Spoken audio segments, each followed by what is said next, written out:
that they are endowed by their Creator with certain inalienable rights, that among these are life, liberty, and the pursuit of happiness. Almost 250 years ago in Philadelphia, a dream was born.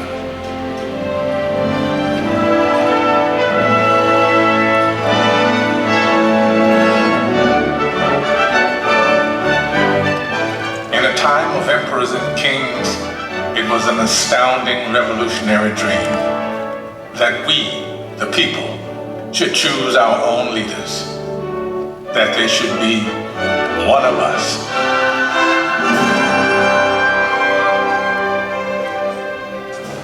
This was a dream born of fire, safeguarded by sacrifice during a brutal winter at Valley Forge.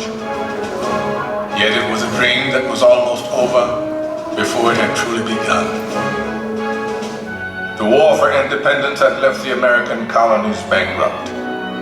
Leaders argued, unpaid troops rebelled, and some even cried out for a return to monarchy and for General George Washington to be crowned King of America.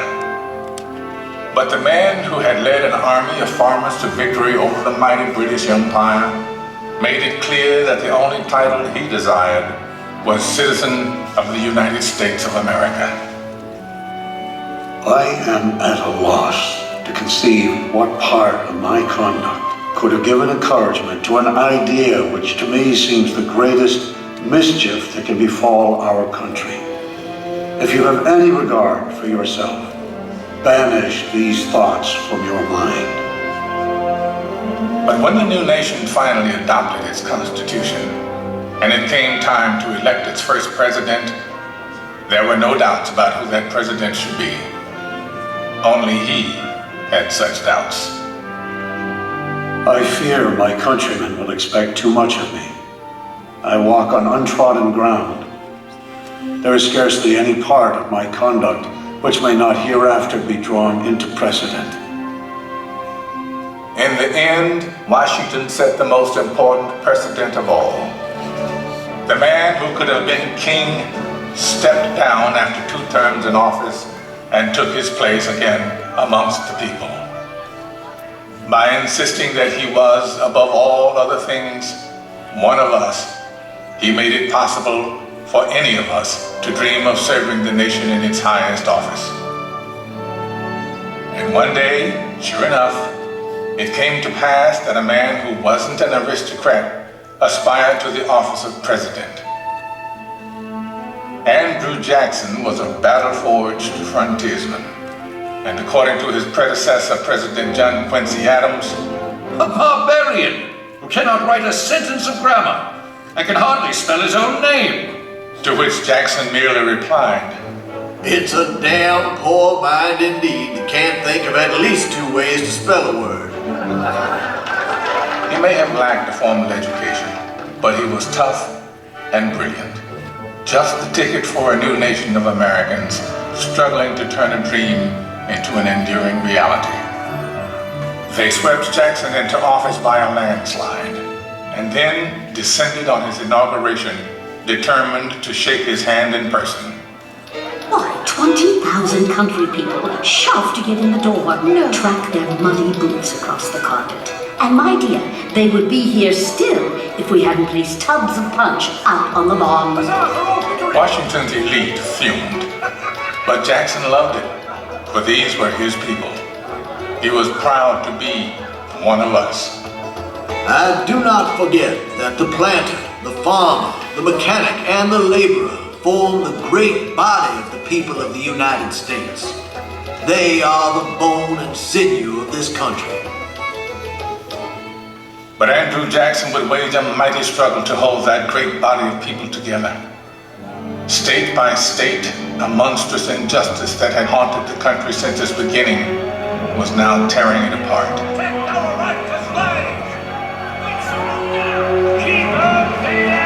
As civil war threatened, we searched deep in our heartland for a leader equal to the ordeal ahead. It was perhaps a vindication of the American dream that we found a plain-spoken, self-taught lawyer from Illinois whose campaign platform could be summed up in 5 simple words: all men are created equal. I say this government cannot endure, permanently half slave and half free. A house divided against itself cannot stand. Abraham Lincoln's words touched the hearts of reasonable men. And in 1860, we sent him to Washington, where he would face the hardest task that any American president would ever face. I know there is a God, and that he hates injustice and slavery. I see the storm coming. I know his hand is in it. If he has a place, work for me, and I think he has, I believe I'm ready. I am nothing, but truth is everything. And with God's help, I shall not fail.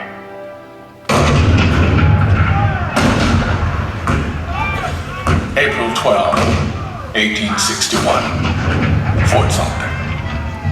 The cannon spoke for war, bitter, violent, and devastating.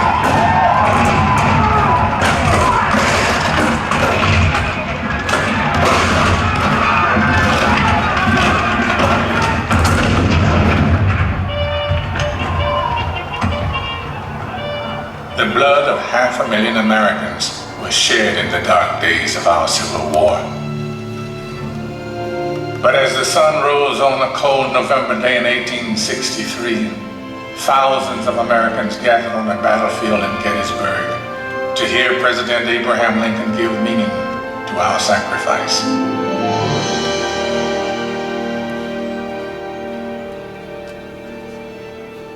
Fourscore and 7 years ago, our fathers brought forth on this continent a new nation, conceived in liberty and dedicated to the proposition that all men are created equal.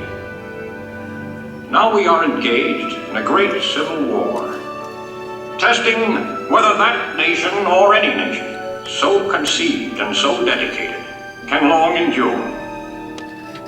We are met on a great battlefield of that war.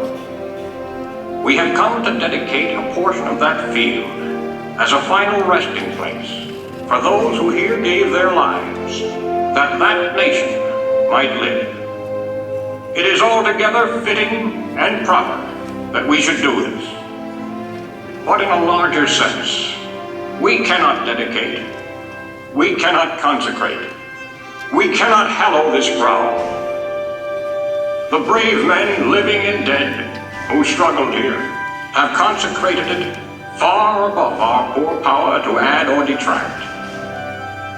The world will little note, nor long remember what we say here, but it can never forget what they did here. It is for us the living, rather, to be dedicated here to the unfinished work which they who fought here have thus far so nobly advanced. It is rather for us to be here dedicated to the great task remaining before us, that from these honored dead we take increased devotion to that cause for which they gave the last full measure of devotion. That we here highly resolve that these dead shall not have died in vain, that this nation, under God, shall have a new birth of freedom, and that government of the people, by the people, for the people, shall not perish from the earth.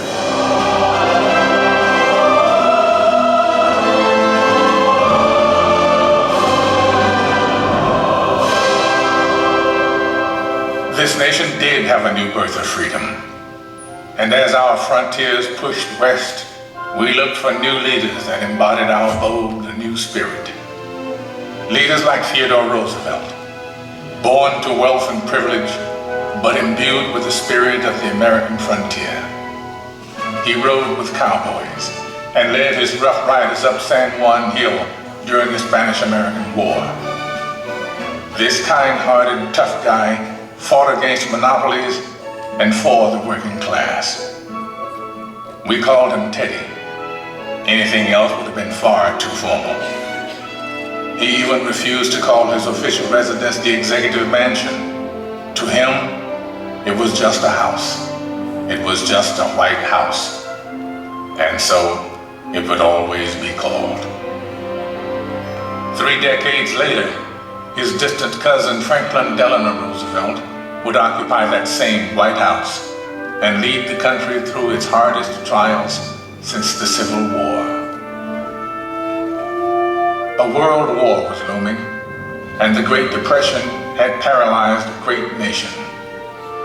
The president we called upon to lead us through those hard times was himself paralyzed by polio. But with determined optimism, he had triumphed. And now he was ready to share his cheerful strength with a badly frightened people. During FDR's fireside chats on the radio, entire cities came to a standstill and listened. Of the people themselves. Let us unite in banishing fear. Together, we cannot fail. In a calm and reassuring voice, he called out to America, and America answered back. We're just modest, middle-class people having lost what little we had. My savings are tied up in a closed bank. I believe that you will guide us through these Protect dark us from that days. conflict in Europe, dear President. And I expect to be in service shortly. Now we know we are not fighting alone. I feel that at last we can hope. With that hope, we began to believe in the future again. FDR had reminded us of the power of the American dream.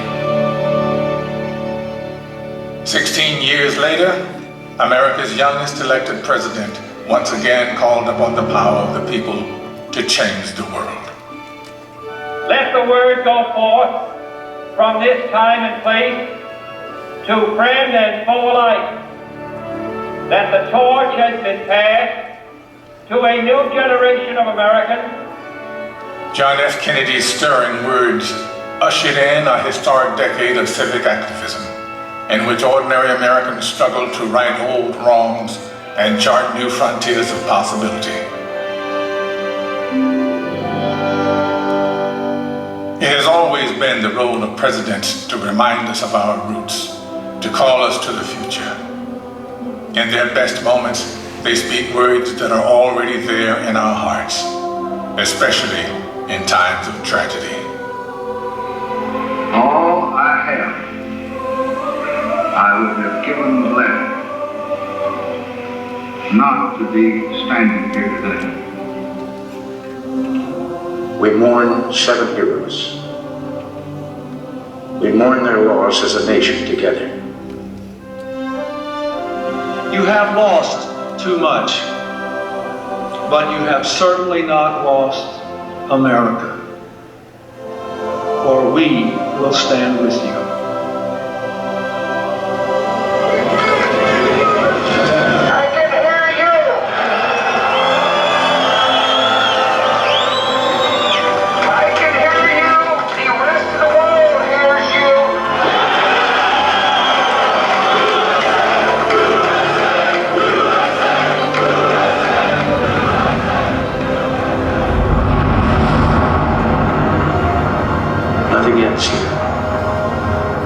And our journeys continue. And as our journeys continue, what once seemed revolutionary now seems profoundly simple. That we should choose our own leaders. That our hopes should be their hopes. Our fears, their fears. Our dreams, their dreams. Ladies and gentlemen, the Presidents of the United States. George Washington, John Adams, Thomas Jefferson, James Madison, James Monroe, John Quincy Adams, Andrew Jackson, Martin Van Buren, William Henry Harrison, John Tyler, James K. Polk, Zachary Taylor,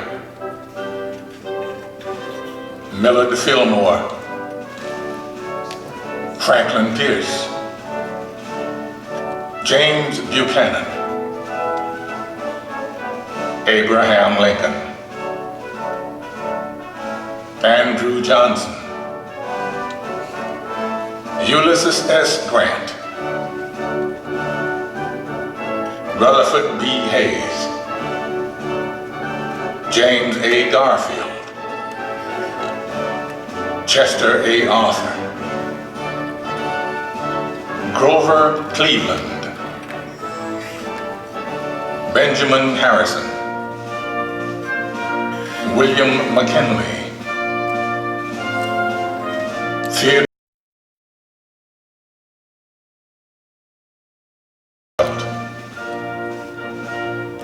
William Howard Taft, Woodrow Wilson, Warren G. Harding, Calvin Coolidge, Herbert Hoover, Franklin D. Roosevelt, Harry S. Truman, Dwight D. Eisenhower, John F. Kennedy,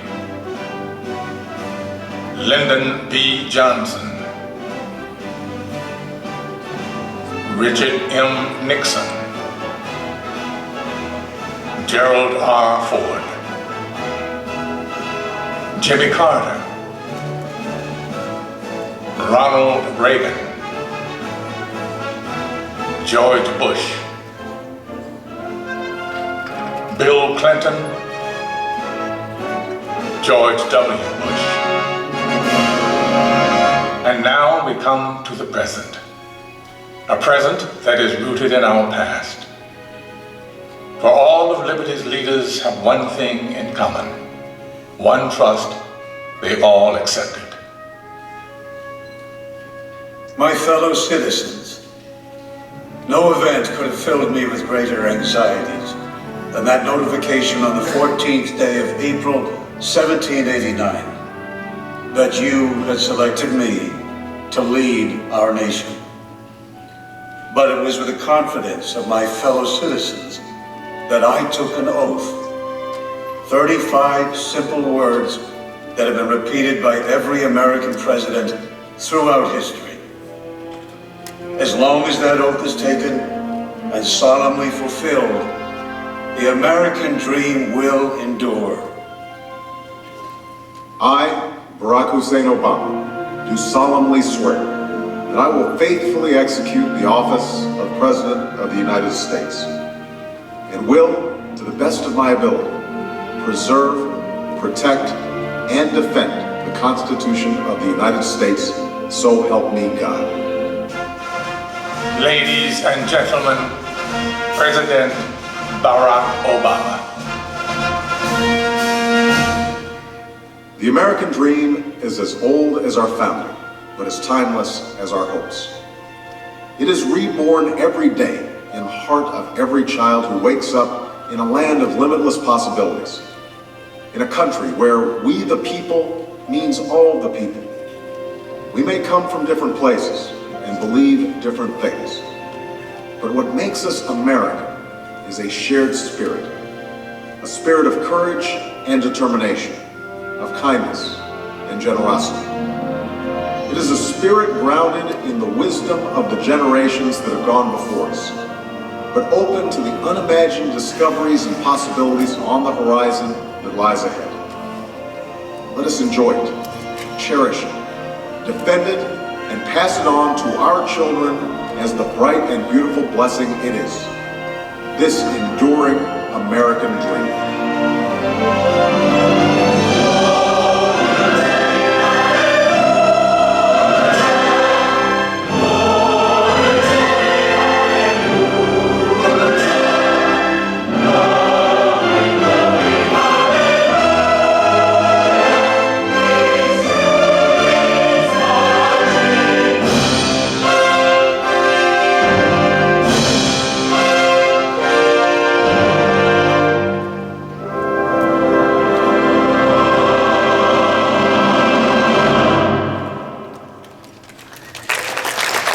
Thank you for coming into the Hall of Presidents. Please exit to your right. Please exit only to your right where the doors are now open.